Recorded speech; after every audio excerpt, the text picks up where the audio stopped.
Fire signs, tignan po natin kung ano ang mensahe sa'yo ngayong araw. Keep in mind po na ito ay general reading lamang, so hindi po lahat ay makaka-relate, so be open-minded. Sa mga hindi pa po nakasubscribe dito sa ating channel, please subscribe na po kayo and pa-like na din po ng ating video. At sa mga nais naman pong mag-avail ng ating private readings, Lucky Stones and Amulet, makikita nyo po yung link sa description box below. Tarot Intentions by Aliana Reyes. Tignan natin ano po ang mensahe natin. Spirit Guide for Fire Signs, Aries, Leo, Sagittarius. We have melting. Ayan. So ano ba itong nakakalusaw, hindi naman nakakadurog, no? Pero parang mame-melt yung heart ninyo. Kung meron man kayong mga iniiwasan, fire signs, pwedeng may efforts kayo na makikita towards that person na parang guguho ba yung inyong nilagay na wall.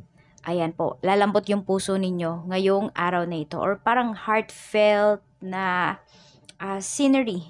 Okay, heartfelt situation. Ayan po. May makadurog damdamin, makabagbag damdamin na magaganap ngayong araw na ito.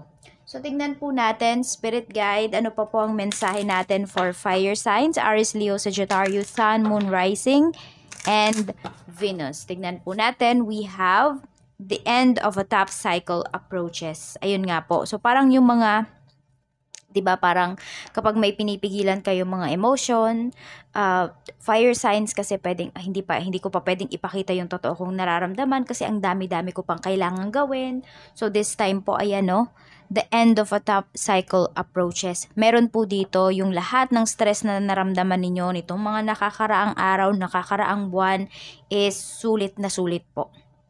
Mapapa-thank you talaga kayo ngayong araw na ito. Some of you are dealing with Capricorn and even Sagittarius. Luck is on your side. May mga good things talaga na paparating. Ayan. Don't let pride get in your way. So, be humble. Ayun nga, magiging humble talaga kayo dito sa makikita ninyo, sa masasaksihan po ninyo. Fire signs. Pwedeng mahihingi ng sorry sa inyo dito. Kung meron man pong mga tao na nakasakit sa inyo, ayan, na naka-offend po sa inyo, need nyo lang makipag-communicate sa kanila. What I mean is, kailangan nilang malaman yung nararamdaman mo. Kasi pwedeng meron po dito, unaware sila sa nagawa nila sa'yo. So, kung meron naman po kayong pag-uusap na magaganap dito, sabihin mo na yung nararamdaman mo. This is your chance. A time for healing kasi. Ayan, kung gusto nyo talagang mag-heal from this situation, from this relationship, sa inyo na po kung ano yung mga dapat ninyong sabihin. Tingnan natin ano pa po ang mensahe para sa'yo. Spirit Guide, mensahe pa po natin kay fire signs. We have 3 of Swords. Ayan, nasaktan talaga yung karamihan sa inyo dito. Sabi ko sa inyo, di ba, may makabagbag damdamin na mangyayari sa inyo ngayong araw na ito. Pwede rin baka yung iba nanonood lang kayo ng mga malulungkot ba yun ng mga drama. Tingnan natin. Ano pa po, Spirit Guide? Mensahe pa po natin kay fire signs. Okay, we have Page of Cups. May good news kayo na marireceive dito. Pwedeng may magbabalik sa life ninyo. Kung meron ditong sumama kay third party, yung taong to, ayan, natauhan na, mukhang babalik na sa inyo. 10 of Cups. May mabubuo ditong pamilya. Yan. Or a happy family. Yung iba naman kasi sa inyo, hindi naman kayo involved sa third party. Okay, the Empress. Mukhang may good news dito. So, ito, meron yatang buntis dito.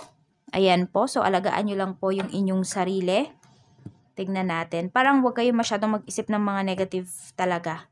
We have Ace of Rods. Ayan po. Yung matagal nyo nang hinihintay, matagal nyo nang pinagdarasal pagdating po sa inyong pamilya, pagdating po sa, ayan, sa kung gusto ninyo nga magkaroon ng anak, madagdagan po, pwede talaga.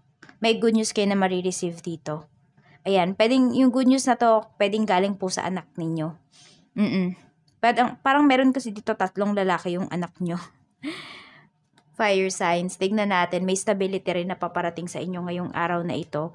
So, tuloy-tuloy po ito. Kung ano man yung mga pinagkakakitaan po ninyo, magtutuloy-tuloy siya. Ayan, so mas madami pa kayong kikitain. Tignan po natin pagdating naman sa trabaho. Pagdating po sa trabaho, Spirit Guide, kamusta po? Pagdating po sa trabaho ni fire signs, kamusta ngayong araw na ito? We have King of Cups. Ayun. Meron dito na parang nagdadalawang isip kayo sa desisyon na gagawin po ninyo pagdating sa inyong trabaho. Ayan. pwedeng may humihingi ng pabor sa'yo, fire signs, pero naguguluhan ka kasi kung pagbibigyan mo ba, or worth it ba yung ibibigay mo na chance or yung ibibigay mo na favor doon sa tao na yon. Ayan, so pag-isipan mo pong mabuti. Pagdating naman to sa trabaho, yung hihingi niya na favor. At pagdating naman po sa negosyo, ayan, so tuloy-tuloy talaga yung pinagkakakitaan nyo po dito. Ayan, 8 of Pentacles, so tuloy-tuloy po yung money. Diba, sobrang focus ninyo nitong mga nakakaraang araw, halos sumakit yung ulo ninyo, yung mga kamay ninyo, yung likod at balikat ninyo, fire signs dahil dito sa inyong mga pa-order, sa inyong mga tinatrabaho. This time po, ayan no, the end of a tough cycle approaches. So, makaka-receive na din po kayo. Ayan, pwedeng bubuuin na yung bayad. So, kung 50% lang, ngayon 100% na. So, na-build mo na din yung trust ng mga clients mo sa'yo. Kaya parang wala na talaga silang pangamba. Yung tipong easy na sa kanila na maglabas ng pera agad-agad kahit wala pa sa kanila yung produkto. Tignan po natin, pagdating naman sa basta good comments yung marireceive mo dito. Good feedbacks. We have Queen of Swords, pagdating naman po sa money. Ayan. So, kailangan lang talaga is maging persistent kayo. And also, ayan, kung meron dito nag-iipon, tuloy-tuloy nyo lang po yan. 9 of Pentacles. Meron yata kayong nilalakad dito. Kailangan nyo daw maging straightforward dito sa inyong mga nilalakad. Or kung kinakailangan nyo pong mag-follow up, fire signs, do it. Mag-follow up na po kayo. Queen of Wands, mukhang may makakausap kayo dito regarding your finances na isang tao. Medyo, hindi naman siya mayabang, yung taong ito regarding sa money. Kung hindi, isa po ito sa makakatulong talaga sa'yo. Diba sabi nga, don't let pride get in your way. So, ayan, kasi fire signs yung, this is you pala. Ang makakausap mo pala ay si air signs. Ayan. So, may malaking dito, may malaking dealings na magaganap po dito. So, pwede po na makuha nyo yung commission ninyo, fire signs, kung kayo po ay nangungumisyon. Meron din po dito is yung mga pag-uusapan ninyo. Ayan, big transaction po ito. Parang sulit talaga kung babiyahe pa po kayo, sulit na sulit. Tignan natin regarding naman sa love life, we have 8 of Cups. Meron tayo ditong Knight of Cups at meron tayo ditong The Magician. Okay. So, meron nga dito, sabi ko sa'yo, diba, magsosorry sa'yo. So, pwedeng ito yung person mo, fire signs. Tapos, meron kasi tayong 8 of Cups. Pwedeng nung mataas yung emosyon talaga, hindi ka kinakausap ng taong to. Okay? Pwedeng yung iba sa inyo, ginost kayo nitong person mo. Ngayon, nagsisisi na po yan. We have The Magician. Pwedeng pinagdarasal niya. Parang, alam mo yung makikita mo talaga na nag-e-effort itong taong ito pagdating sa'yo. Kasi ayaw niya na mawala ka ng tuluyan sa buhay niya. Kaya meron tayong melting, 'di ba? Sabi ko nga sa iyo, yung efforts ng taong to is magpapamelt sa coldness na bumabalot sa iyo or sa kung anumang walls ang tinayo mo. Fire signs, tignan natin. Spirit guide, love message po natin for fire signs. We have Cupid's arrow. Ayan, medyo may nag-hesitate lang dito kasi natatakot, kasi nga may ginawang mali, hindi ba? The Phoenix, maayos pa po talaga yung relationship ninyo. Nakikita ko naman na hindi ka talaga kayang pakawalan ng taong ito ng ganun na lamang. Fire signs. So, ayan po ang inyong mensahe. At ito naman po yung ating free reading. Para po sa mga nag-comment kahapon, ito po yung mga napili ko. Actually, dalawa lang naman para sa mga fire signs. Ayan. Tignan muna po natin kung ano yung sagot. Okay. Kung gusto nyo pong malaman kung paano po, ayan, sumali, panoorin nyo po yung ating August 28 reading. Nandoon po yun. This is for Lisel Jurial, July 31, 1986. Okay, i-unblock ka ba ni Scorpio? 10 months na kayo na walang connection or walang contact. Tignan po natin. Lisel Jurial, July 31, 1986. I-unblock ka ba ni Scorpio? We have Queen of Swords. Tignan natin. Mayroon tayo ditong The Hermit. Actually, iniiwasan ka talaga niya, We have 4 of Pentacles.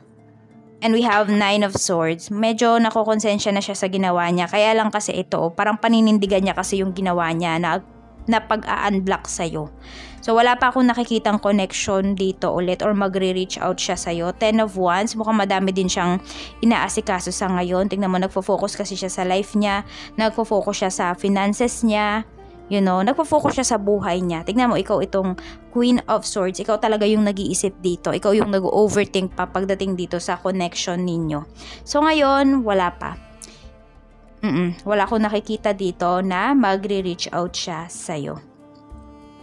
So, ayan po. Maraming salamat. Tingnan natin for Miss Jennifer Villeras. July 31. Aba, same pala kayo ng birthday. July 31, 1977. Hi po ma'am. Ask ko lang po kung ayan, makakatanggap na po ba ako ng HEA. So, napa-research pa nga ako kung ano to. Health Emergency Allowance pala yon. Ayan po. Hindi ko kasi yan alam. So, kasi di ka nakatanggap last March. Ayan. Tignan po natin. This is for Jennifer Villeras. July 31, 1977. Makakatanggap ka na ba ngayon? 2 of Wands. Mukhang pinag-iisipan pa. We have 3 of Cups. Tignan natin. Ace of Pentacles and King of Swords. Ayan. So, ito, mukhang siya yung nag-handle, si King of Swords. Pwedeng siya yung gumagawa ng list. Ayan po. So, mukhang makakatanggap ka naman na dito. Ayan. Siguro, inuunti-unti lang talaga yung bibigyan dyan sa department ninyo. So, ayan po. Maraming salamat. Kasi meron naman tayo ditong 3 of Cups. So, ano kasi yan? Celebration. So, ayan po. Mukhang makakatanggap ka na. Yan lang po. Ingat kayo always. Bye-bye!